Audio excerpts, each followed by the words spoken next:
দুই গর্ভবতী মহিলা তাদের স্বামীকে নিয়ে মারামারি করছিল। একজন তার জামা ছিঁড়ে ফেলে এবং অন্যজন তার জিন্স ছিঁড়ে ফেলে। এর ফলে লোকটি খুব বিব্রত হয়। কিন্তু অবাক ব্যাপার হলো, দুই গর্ভবতী মহিলাই তার পা জড়িয়ে ধরে। এই ঘটনায় একজন গর্ভবতী মহিলা খুব রেগে যায়। খুব তাড়াতাড়ি তাদের মধ্যে ঝগড়া শুরু হয়ে যায়। সেই মুহূর্তে লোকটি বুঝতে পারছিল না কি করবে। হঠাৎ জোরে বাতাস বইতে শুরু করে। লোকটি সঙ্গে সঙ্গে বাতাসে দুলতে থাকা একটি গাছের ডাল ধরে ফেলে। দুই মহিলার হতবাক চাহনির মাঝে সে গাছের ডালে উঠে যায়।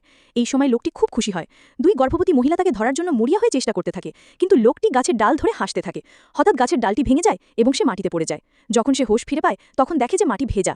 সে বুঝতে পারে যে দুই গর্ভবতী মহিলার জল ভেঙে গেছে। তারা চিৎকার করতে শুরু করে, কারণ তাদের প্রসব বেদনা শুরু হয়ে গিয়েছিল। লোকটির কিছু করার ছিল না, তাই সে অ্যাম্বুলেন্স ডাকতে যায়। সৌভাগ্যবশত অ্যাম্বুলেন্স খুব তাড়াতাড়ি চলে আসে।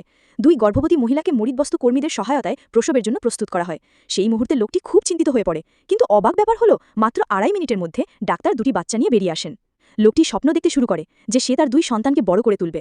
কিন্তু সে যখন বুঝতে পারে যে দুটি শিশুই দেখতে তার মতো নয়, তখন তার হুঁশ ফেরে। এই সময় তার দুই প্রেমিকা বাচ্চাদের তার কাছে ফেলে রেখে পালিয়ে যায়।